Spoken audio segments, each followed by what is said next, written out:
We thought Claire's was heading down, another retailer on its way out. But here at Brea Mall, the story looks different. Across the country, Claire's stores were supposed to be shutting their doors. Nearly 300 locations marked for closure. But then something changed. A buyer stepped in, and suddenly, some malls that looked like they were closing Claire's are still keeping them. Let's go back to Montclair and see what really happened. We were here about 2, 3 weeks ago, and there was signage everywhere that says store closing, going out of business, even fixtures, racks, shelving, everything needed to go. And now, no signs of that. We're going to investigate as to why. But first, take a look at what Claire's at Montclair looked like on August 20th, 2025. Signs everywhere saying everything had to go. Even the fixtures.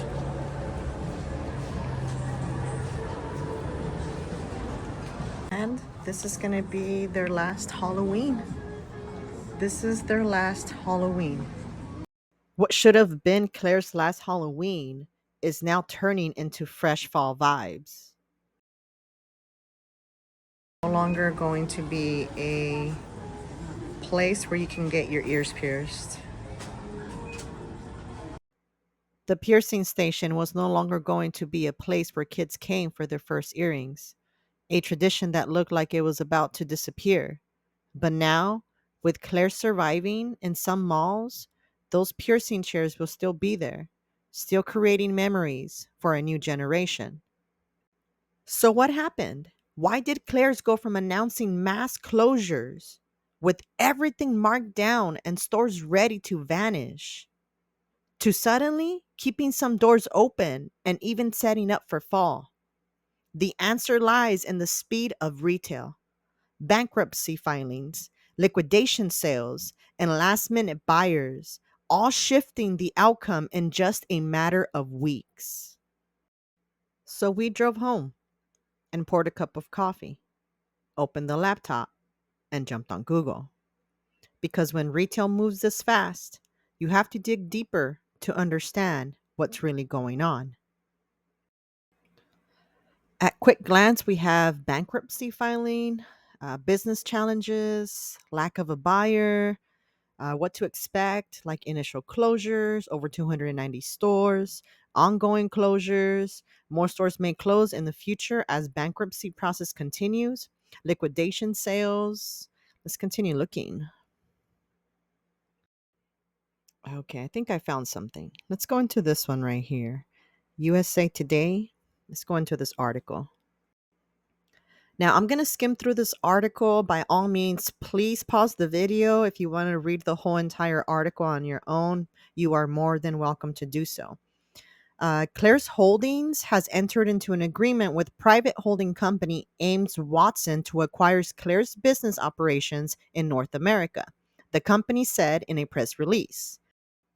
Claire said that because of the agreement, it has paused the liquidation process at a significant number of stores, but that liquidation will continue at other stores in Northern America. The bankruptcy filing identified 13 Claire stores and 5 icing locations that were slotted for permanent closure.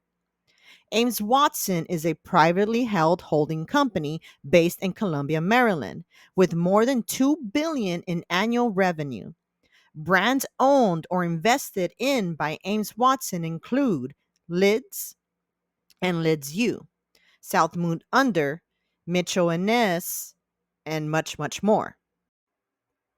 From massive closures to a private equity buyout that suddenly paused liquidations,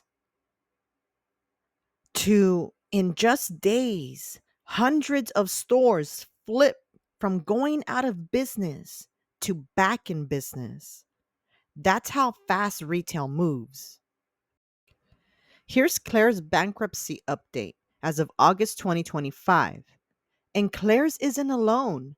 This is what we're seeing across retail: closures in some malls, survival in others. The balance between liquidation and reinvention is shaping the future of shopping. In just 3 weeks, we saw three different futures for the same brand: one empty, one fighting to survive, and one setting up for the next season.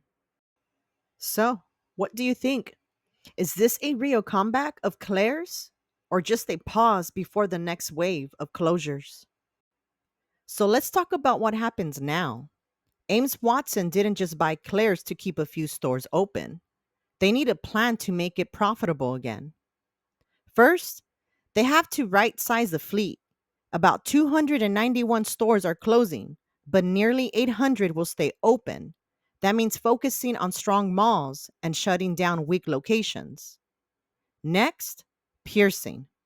That's the anchor service. It brings in traffic, creates memories, and drives sales of aftercare kits and accessories. Ames has to make piercing the engine of growth. Online, they need to push e commerce harder.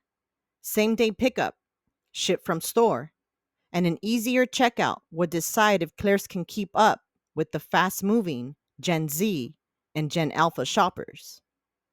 Partnerships matter too. Claire shop and shops at Walmart expand the funnel, but Ames will have to protect margins and keep exclusive collections for the website and core stores. And loyalty. Claire's already has a program called C.Club. The next step is making it personal. Birthday rewards, piercing follow ups, and limited drops that bring families back more than once a year. So for Ames, the challenge is clear: cut weak stores, double down on piercing, and modernize online shopping. That's the only way to meet the demands of e commerce while keeping Claire's relevant in 2025 and beyond. What do you think? Can Claire's pull it off this time? Or is this just a pause before the next downfall? Drop your thoughts below. And that was your retail reality check, brought to you by Mall World. Join the Mall World community. Subscribe, drop your thoughts in the comments, and be part of the retail conversation. Mall World, Mall World, Mall World.